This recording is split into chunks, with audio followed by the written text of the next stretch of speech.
Algebra, Unit 3, Lesson 8, Notes 8, Proportional and Non-Proportional Relationships. If the relationship between the domain and range of a relation is linear, the relationship can be described by a linear equation. If the equation is of the form y equals kx, then the relationship is proportional. In a proportional relationship, the graph will pass through the origin 0, 0. So direct variations are proportional relationships. Proportional relationships are useful when analyzing real-world data. The pattern can be described using a table, a graph, and an equation. Letter A. Marcos is a personal trainer at a gym. In addition to his salary, he receives a bonus for each client he sees. Graph the data.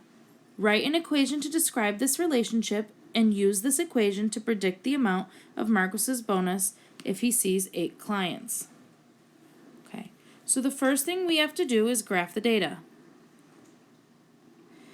We have number of clients, which is on the bottom, and bonus pay, which is on our y-axis. So 145, do the best you can here.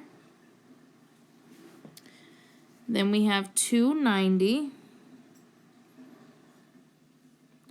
3 135, 4 180, and 5 225. Go ahead and use a ruler and draw a straight line.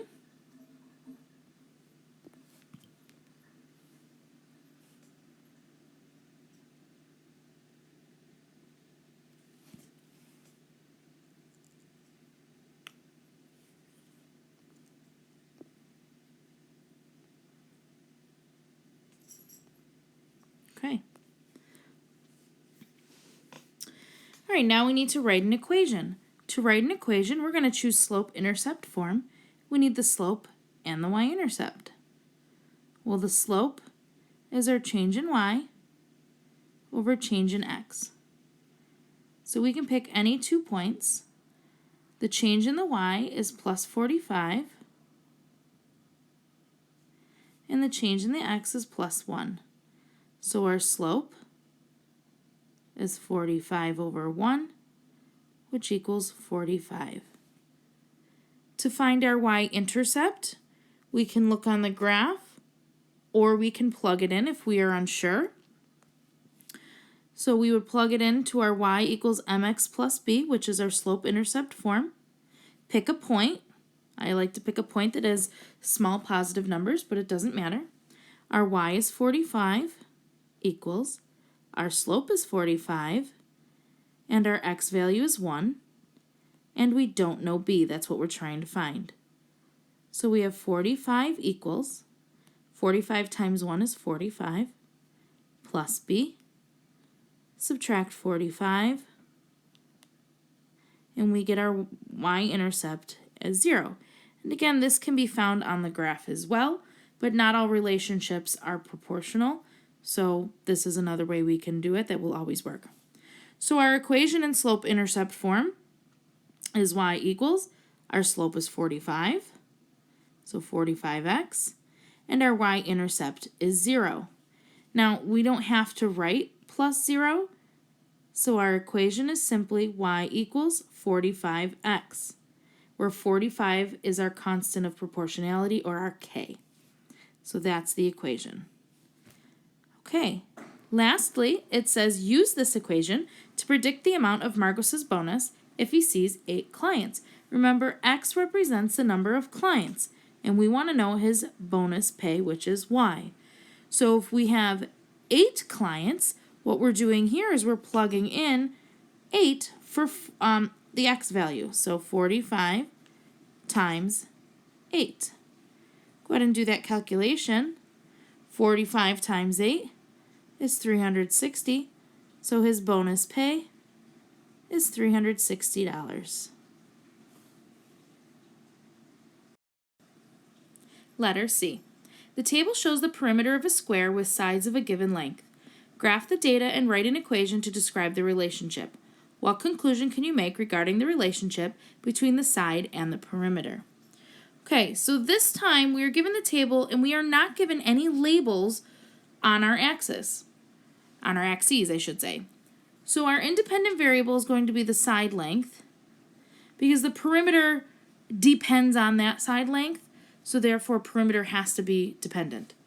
So our side length is independent, which is x, so it goes on the bottom, and our perimeter goes on the left-hand side.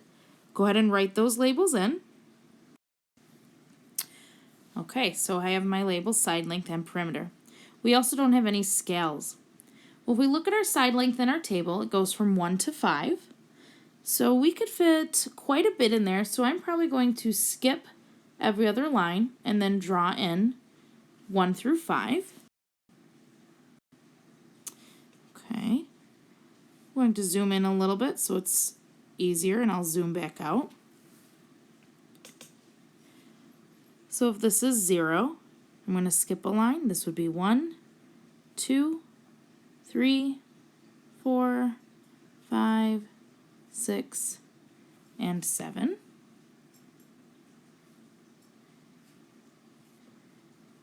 Our perimeter goes from 4 to 20. I don't believe I can count by ones, but I could probably count by twos. Let's see here. 2, 4, 6, 8, 10, 12, 14, 16, 18, 20. That would be good. I think we could probably skip every other line again like we did here. So skip and count by 4. So this would be 2, 4, 6, 8. So let's go ahead and write those in.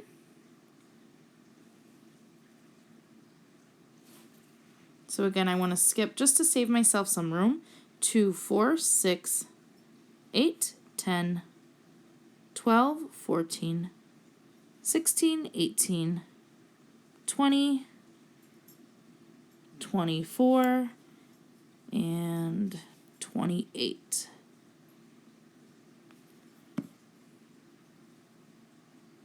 Okay, so now I have labels. Let's go ahead and plot our points.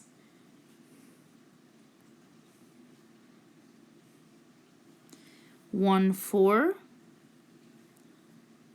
2, 8, 3, 12, 4, 16, and 5, 20. Draw a line.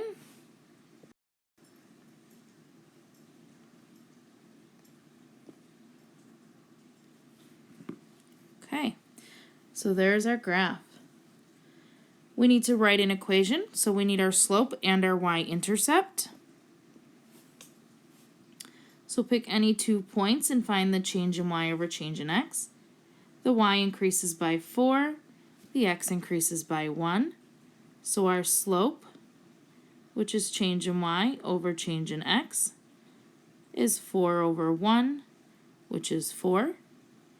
Our y-intercept, again, you can look on the graph or you can plug it into the equation. This time I'll just use the graph. It does intersect at 0.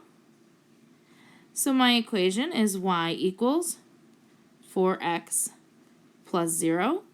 Again, we don't need to write that, 0, so it's just y equals 4x.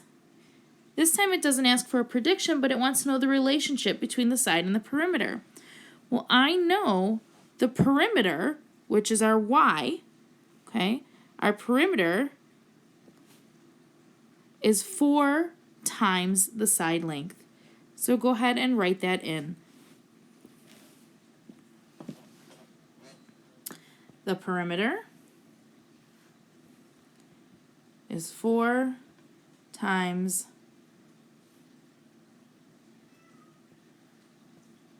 the side length.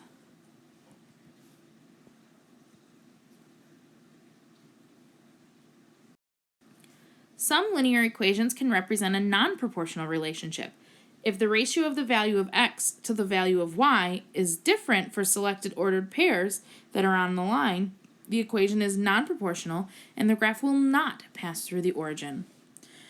So for letter A, we are just writing it in function notation. So go ahead and find your slope and y-intercept and put it in your slope-intercept form. Remember, function notation uses f of x. I'm going to go ahead and do letter B with you, though.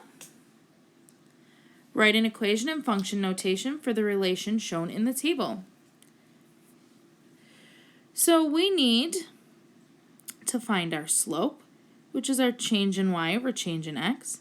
This time we decrease by 1 in the y and add 1 in the x's. So slope equals change in y over change in x. Our change in y is -1. Our change in x is 1. Divided out, our slope is -1. Our y-intercept, let's use our slope-intercept formula here.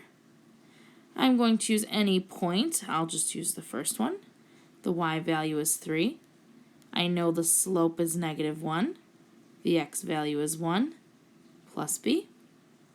3 equals, multiply those together, -1 plus b. To get b by itself, we'll add 1.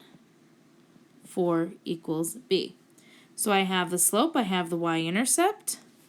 The equation is y equals -1x plus 4. We don't need the -1. We can just use a negative, so -x plus 4.